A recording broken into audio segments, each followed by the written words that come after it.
3절 앞부분을 보면요. 바로 3절을 볼게요. 성경책 좀 수요 예배는 좀 가져오시길 바랍니다. 3절 앞부분을 보면요. 거기서 모압 미스베로 가서라고 시작을 하고 있죠. 여기서 거기서는 어디 있을까요, 여러분? 어디를 말하는 걸까요? 3절 앞에까지 어디에서 있었던 이야기를 지난주에 봤습니까? 어느 굴이었죠? 이름이 아둘람 굴에서 거기서 어디로 갔단 말입니까? 모압 미스베로 가서라는 말입니다. 거기서는 바로 아둘람 굴을 말해요. 여러분, 아둘람 굴에 다윗이 사울을 피해서 갔습니다. 그곳에 누가 이렇게 모였냐면, 물론 부모님도 왔지만 환난당한 자, 빚진 자, 그리고 마음이 원통한 자들이 모여서 400명을 이루었어요. 그 400명은요, 남자만 400명이에요. 그러면 그 굴 안에 빠글빠글 했겠죠. 자, 그런데 다윗이 그 굴에 간 이유가 뭡니까? 누구를 피해서요? 사울을 피해서 갔어요. 그런데 남자만 400명 있다 보면 그것이 드러날까요? 안 드러날까요? 그들이 피해 있다는 것을 그 사람들이 주위에서도 보게 되고, 그 굴에 아무리 있지만, 깊은 곳에 있지만 드러나게 되어 있다는 것입니다. 규모가 커지다 보니까 사실 숨는 것이 정말 쉽지가 않았다는 것이죠. 그래서 다윗은 아둘람 굴에서 떠나서 어디로 갔다고 말씀하고 있습니까? 오늘 3절은요. 바로 모압 미스베, 모압 땅으로 갔다. 또 이방 땅으로 갔다라고 이야기를 하고 있어요. 3절에 보면 모압 왕에게 하나님께서 자신이 앞으로 계획을 어떻게 할지를 다 이렇게 알기 전까지 누구를 맡아달라고 이야기를 합니까? 부모님을 맡아주십시오라고 이야기를 하고 있어요. 그리고 다윗은 모압 왕에게 부모님을 맡기고 이렇게 떠나려 합니다. 자, 왜 이런 선택을 했을까요? 여러분, 다윗이 블레셋 땅에 들어갔을 때 어떤 경험을 했습니까? 우리는 이미 보았죠. 그가 정말 공경에 취해서 어떤 척을 합니까? 미친 척을 하면서 하나님이 주신 그 지혜로 그곳을 겨우 나왔어요. 그런데 또 이방 땅에 들어가서 누구를 맡겨요? 누구까지 맡깁니까? 부모님까지 맡기고 있는 상황이 오늘 본문이라고 할 수 있어요. 여러분, 왜 다윗은 다시 이방 땅에 가서 부모님까지 맡기고 지금 떠나려 하고 있을까요?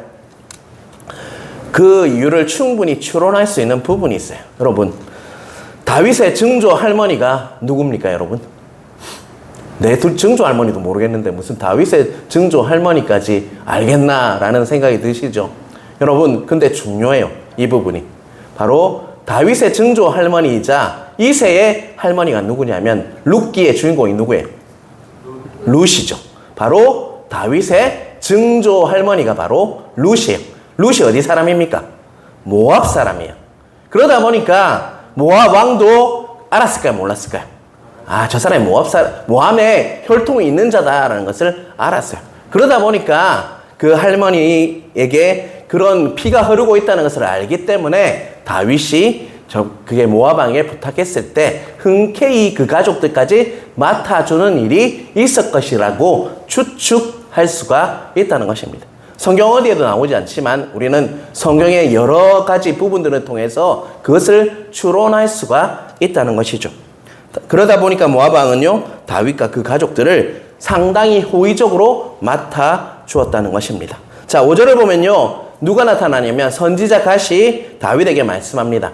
이제 어디로 가라고 이야기하냐면 바로 요새에 있지 말고 떠나 유다 땅으로 들어가라 라고 말씀하고 있어요. 다윗에게는 어찌 보면 그 유다 땅으로 들어가는 것은요, 더 위험한 곳으로 가는 것이에요. 그렇지만 선지자를 통해서 말씀하셨다면 그것은 무엇을 의미합니까? 바로 하나님의 명령이라는 것이죠. 여러분, 말씀은요, 항상 어떤 사람을 통로를 통해서 우리에게 주어집니다. 하지만 여러분이 그 말씀을 받을 때 어떤 태도를 가지는지가 정말 중요하다는 것입니다. 여러분, 오늘 저를 통해서, 부족한 종을 통해서, 무익한 종을 통해서 말씀이 선포되고 있지만 여러분이 어떤 태도를, 이 말씀은 내 말씀이다, 하나님이 주시는 나의 말씀이다 라고 취하는 사람에게는요, 은혜가 임할 수 있다는 것입니다.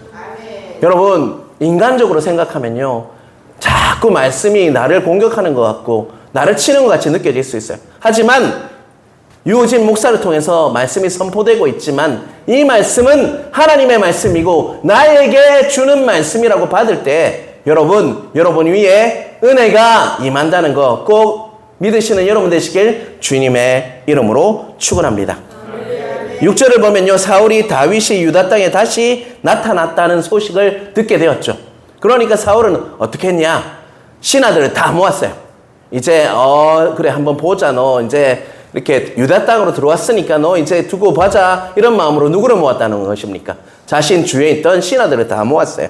자, 7절 말씀을 한번 같이 읽어볼까요? 사울이 곁에 선 신하들에게 이르되 너희 베냐민 사람들아 들으라. 이새의 아들이 너희에게 각기 밭과 포도원을 주며 너희를 천부장 백부장을 삼겠느냐. 사울은 어디 출신이냐면 베냐민 출신이에요. 베냐민 지파예요.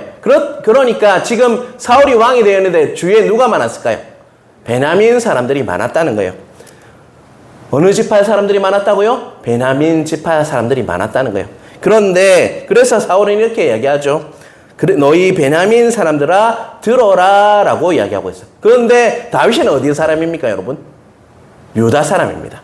다윗은 유다 사람이고 사울은 베냐민 사람이에요. 베냐민 사람들아 들어라. 그런데 너희들이 베냐민 사람인데 다윗은 유다 사람이다. 너희들이 다윗이 정권을 잡으면 너희들에게 국물이라도 있겠니? 너희들이 백부장 만들고 천부장 만들어주고 포도원이라고도 주겠니? 라고 지금 묻고 있다는 것입니다. 사울은 은근히 지역색을 이렇게 이용하고 있어요. 내가 그래도 왕으로 있으니까 너희들이 천부장이라도 백부장이라도 해먹는 거지 만약에 다윗이 정권을 잡으면 너희들 국물도 없다라고 이야기하고 있다는 것입니다. 8절은요, 아들 요나단과 다윗이 언약을 맺었는데도 너희 중 한 명도 나에게 그 언약을 맺었다는 것을, 나를 향해서 반감을 들고 있는 그 자들이 동맹을 맺었다는 것을 나에게 한 사람도 말한 사람이 없다라고 8절은 불평하고 있다는 것입니다. 9절을 같이 읽겠습니다. 그때 에돔 사람 도액이 사울의 신하 중에 섰더니 대답하여 이르되 이새의 아들이 노베에 와서 아히두베의 아들 아히멜렉에게 이런 것을 내가 보았는데, 여러분 몇 주 전에 여러분 혹시 기억나십니까? 여러분 이름을 기억하라고 했는데 누가 나타나고 있죠? 9절에 그보다 두 자입니다. 두 자. 에돔 사람 도액 기억하라고 했죠. 맞죠? 이분이 착한 사람이라고 하던가요? 나쁜 사람이라고 하던가요? 나쁜 사람이에요. 나쁜 사람. 다윗이 노베에 있을 때 아히멜렉으로부터 무엇을 받았습니까? 배가 고플 때 거룩한 떡을 받았죠. 그리고 또 무기가 없을 때 무엇을 받았습니까? 골리앗의 칼을 받았어요. 그때 누가 있었다는 것입니까? 그 성소에 도액이 기도하러 왔어요. 예배드리러 하나님을 만나기 위해서 왔다는 것입니다. 자, 21장 7절 한번 그 앞장인데요. 한번 같이 보겠습니다. 띄워주세요. 같이 읽겠습니다. 사울이 곁에 선 신하 7절 띄워주세요. 예. 그날에 사울의 신하 한 사람이 여호와 앞에 머물러 있었는데 그는 도액이라 이름하는 에돔 사람이요 사울의 목자장이었더라. 그가 뭐하러 왔다는 것을 이야기해 주고 있습니까? 그날에 사울의 신하 한 사람이 여호와 앞에 머물러 있었다. 이 말은요, 그냥 온 것이 아니에요. 다른 목적이 있어서 온 것이 아니라 뭐 하기 위해서 왔다는 거예요? 하나님께 기도하고 예배 드리기 위해서 왔다는 거예요. 그런데 그 사람 이름이 뭐예요? 도액이라는 사람이에요. 에돔 사람이요. 그리고 사울의 목자장이다 라고 이야기하고 있죠. 여러분 목자장이 뭡니까? 왕의 가축들이나 그 왕의 그 동물들이 있잖아요. 그것을 다 관리하는 사람이 목자장이었어요. 그런데 그 사람이 유다 사람이 아니라 이스라엘 사람이 아니라 이방인이었어요. 그런데 목자장이 되었다는 것은요, 그 사람이 그 양을 치고 또 가축을 치는데 그리고 동물을 관리하는데 특별한 재능이 있다는 거예요. 그리고 또한 그는 열심히 정말 높아지기 위해서, 지위를 높이기 위해서 열심히 살았던 자라가 누구라고요? 도액이라는 말입니다. 그는 핸디캡, 그 이스라엘 사람이 아닌 그 핸디캡을 극복하기 위해서 최선을 다해서 살았을 것입니다. 그래서 목자 중에 그냥 목자가 아니라 목자장이 되었던 사람이 바로 도액이었어요. 자, 9절로 다시 돌아와서 9절 그때에 에돔 사람 도액이 사울의 신하 중에 섰더니 대답하여 이르되 이새의 아들이 노베에 와서 아히두베의 아들 아히멜렉에게 이런 것을 내가 보았다. 도액이 무엇을 보았다는 것입니까? 다윗이 노베에 와서 아히멜렉 제사장에게 온 것을 내가 보았다라고 지금 말하고 있다는 거예요. 누가 왔다고요? 그 노베에 누가 왔다는 것을요? 다윗이 왔고 아히멜렉과 함께 있었다는 것을 누구에게 말하고 있는 거예요? 지금 사울에게 밀고 하고 있는 것입니다. 자, 10절 그 내용이 나와 있어요. 같이 읽겠습니다. 아히멜렉이 그를 위하여 여호와께 묻고 그에게 음식을 주고 블레셋 사람 골리앗의 칼도 주더이다. 세 가지를 말하고 있어요. 아히멜렉이 다윗을 위해서 했던 세 가지가 뭐냐면 다윗을 위해서 여호와께 물었다. 다윗을 위해서 뭐 했다는 거예요? 하나님께 기도했다는 거예요. 두 번째는요, 무엇을 주었다고 얘기하고 있죠? 음식도 주었다. 세 번째는요, 칼도 주었다. 세 가지 여러분 명확하게 기억하시길 바랍니다. 다윗을 위해서 기도했고요, 여호와께 물었다. 두 번째는요, 거룩한 떡을 주었죠. 그 음식을 주었다. 세 번째는요, 칼까지 제공했다라고 명확하게 이야기하고 있어요. 도액이 이 세 가지를 이야기하니까 사울은 어떤 생각이 불쑥 들어왔을 것 같습니까, 여러분? 자, 이 이야기를 전했어요. 그러면 사울은 어떤 생각이 확 들어왔을 것 같아요, 여러분? 아, 이제 제사장들까지 다윗 편에 서서 나를 죽이려 하는구나 라는 마음이 확 들어왔다, 생각이 확 들어왔다는 거예요, 여러분. 다윗을 위해서 여호와께 물어보고 또 음식도 주고 칼도 줬으니까 제사장이 누구 편에 선 것 같이 보였습니까? 바로 다윗의 편에 서서 제사장까지 나를 이제는 죽이려 하는구나 라고 이야기하고 있어요. 결국 화가 난 사울은요, 제사장 아히멜렉을 불러서 이렇게 물어봅니다. 왜 네가 다윗과 공모해서 나를 대적하려 하니? 네가 왜 다윗을 위해서 하나님께 물었니? 왜 기도했니? 그리고 왜 네가 다윗을 배가 고플 때 먹이고 또 칼까지 주었니? 라고 문책하기 시작했다는 것입니다. 자, 18절, 19절이 그 결과가 어떻게 되었는지를 우리에게 말씀하고 있습니다. 같이 읽겠습니다. 왕이 도액에게 이르되 너는 돌아가서 제사장들을 죽이라 하매 에돔 사람 도액이 돌아가서 제사장들을 쳐서 그날에 세마포 에봇 입은 자 85명을 죽였고 19절 같이 읽겠습니다. 제사장들의 성읍 노베 남녀와 아이들과 정 먹는 자들과 소와 나귀와 양을 칼로 쳤더라. 자, 도액의 그 이야기를 듣고 사울의 결과가 뭡니까? 제사장들을 85명, 에봇을 입은 자라는 말은요, 현직에 있는 제사장을 다 죽였다는 것이죠. 19절, 더욱이 제사장들의 성읍에 있는 남녀와 아이들까지 다 죽여버려. 젖 먹는 자, 소와 나귀와 양을 칼로 다 죽여버리는 도륙이 이루어졌다는 것입니다. 분명히 사울은 그 일을 했어요. 성경에 보면요, 이스라엘 역사의 전후무한 사건이 바로 이 사건이라고 했어요. 이방인이 공격해서 제사장을 죽인 적이 있지만요, 왕이 명령해서 제사장을 죽인 적은 한 번도 없어요. 그것도 누명을 씌워서, 반역죄로 누명을 씌워서 칼로 죽인다는 것은요, 이스라엘 역사에 유례가 없는 사건이 지금 일어났다는 것입니다. 심지어 17절에 보면 호위병에게 시켰는데 싫어했어요. 왜요? 여호와의 제사장을 죽이는 것이 자기들은 싫었어요. 그래서 나섰던 자가 누굽니까? 도액이 나서서 그들을 다 죽였다. 도액에게 명령하니까 도액이 돌아가서 그 85명뿐만 아니라 모든 자들을 다 죽였다라고 오늘 본문은 우리에게 말씀하고 있다는 것입니다. 사랑하는 성도 여러분, 오늘 22장 3절 이후에 이야기는 대충 이렇습니다. 여러분 정리가 되시죠? 여러분 정리가 되십니까? 물론 대략적으로 보았기 때문에 여러분이 꼼꼼히 보아야 할 부분도 있어 집에 가서 묵상을 한번 해보시길 바랍니다. 그런데 꼭 제가 이 말씀을 전하면서 기억해야 할 부분이 있습니다. 여러분, 혀의 무서움, 말의 무서움입니다. 여러분, 야고보서 3장 8절에는 같이 띄워주시기 바랍니다. 같이 읽겠습니다. 혀는 능히 길들일 사람이 없나니 쉬지 아니하는 악이요 죽이는 독이 가득한 것이라. 야고보는 혀를 능히 길들일 사람이 있다고 하냐요? 없다고 하냐요? 없다라고 이야기하고 있죠. 쉬지 아니하는 악이에요.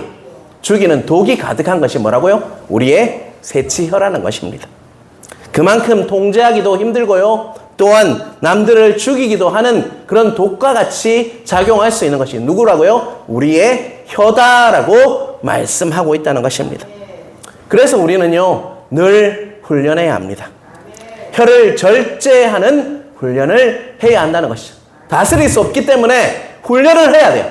하나님 안에서 말씀과 기도를 통해서 우리 혀를 절제할 수 있도록 우리가 하는 것이 바로 훈련이라는 것입니다.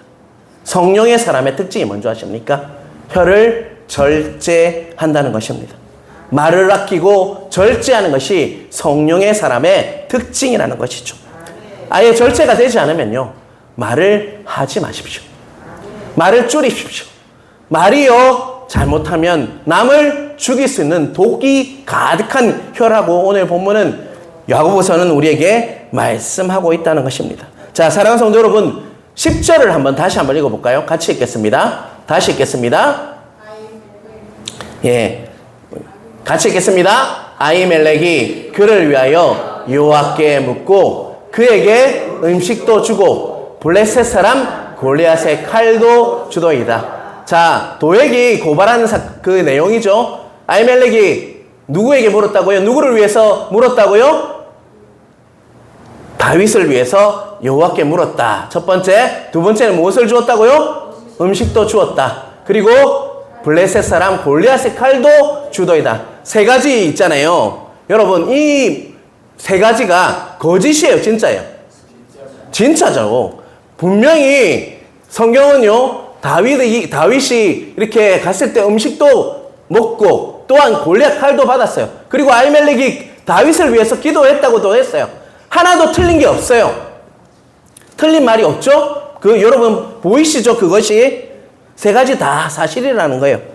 아히멜렉이 다윗을 위해서 하나님께 물은 것도 사실이고, 거룩한 떡을 준 것도 사실이고, 다윗에게 골리앗의 칼을 준 것도 사실입니다. 하지만 확실한 것은요, 아히멜렉이 사울에게 반역하기 위함이 아니라 바로 다윗을 뭐했기 때문에 한 겁니까? 불쌍히 여겨서 사랑하는 마음으로 그에게 주었다는 것이죠. 그런데 도액이요, 그 말을 딱 떼와서 편집하니까 그것이 무엇이 됐습니까, 여러분? 바로 아히멜렉을 죽이는 그 계기가 되었다는 거 잊지 마시고. 하나도 틀린 이야기는 아니에요. 그런데 그것을 딱 떼와서 편집하니까 그게 뭐예요? 결정적으로 아히멜렉이 죽는 이유가 되었다는 것입니다. 없는 말을 지어낸 것이 아니죠. 있는 사건들을 자신의 의도와 목적을 위해서 쓰니까요, 그 말이 어떻게 됐다는 것입니까? 남을 죽이게 되었다는 것입니다. 멀쩡한 사람을요, 반역죄인 만든 것이 바로 말이었다는 것입니다. 이런 일은 성경에만 나오는 것이 아니죠.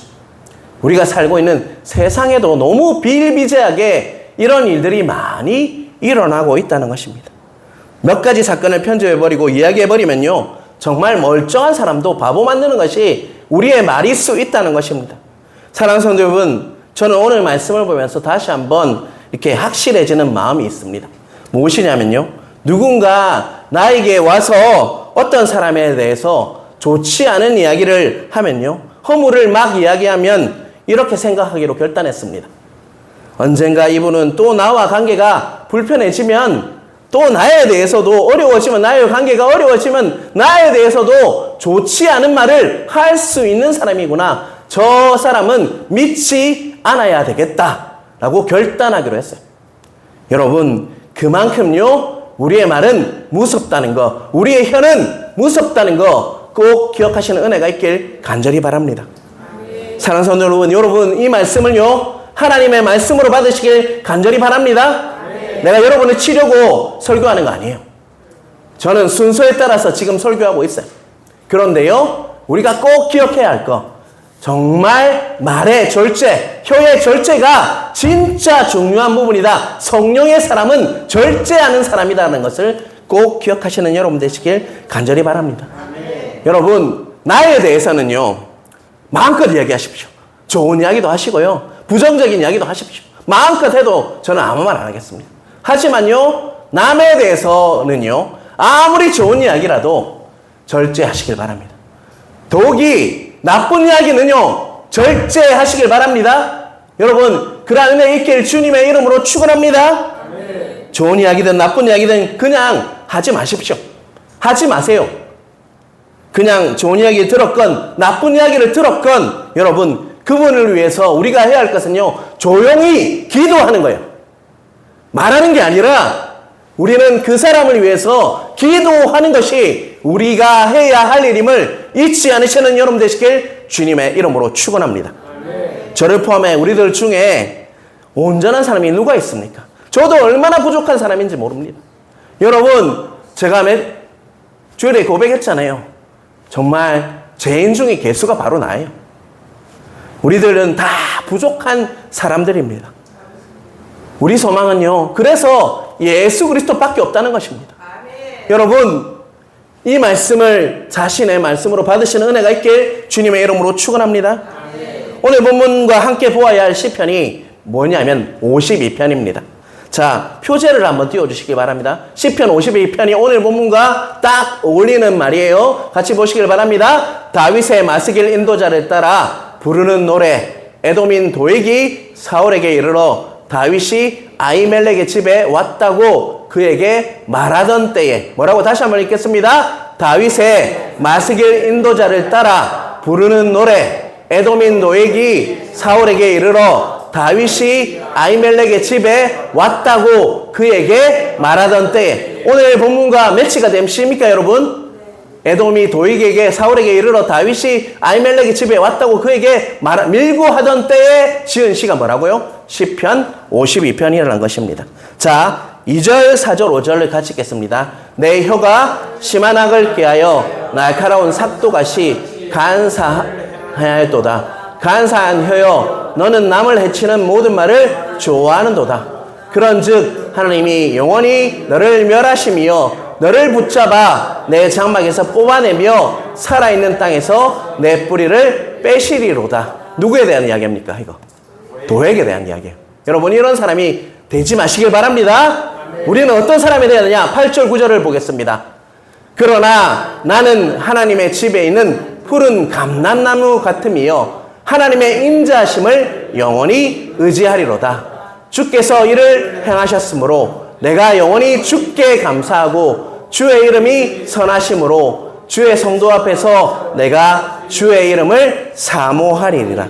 여러분, 우리의 혀가 2절, 4절, 5절의 혀가 아니라 8절, 9절의 혀와 같이 정말 많은 사람들이 나로 인해서 살아나고 붙잡아주고 위로해주고 섬겨주고 또한 격려해주는 그런 바른 길로 돌아서게 하는 혀가 될 때 우리 공동체가 풍성한 은혜가 넘친다는 것입니다.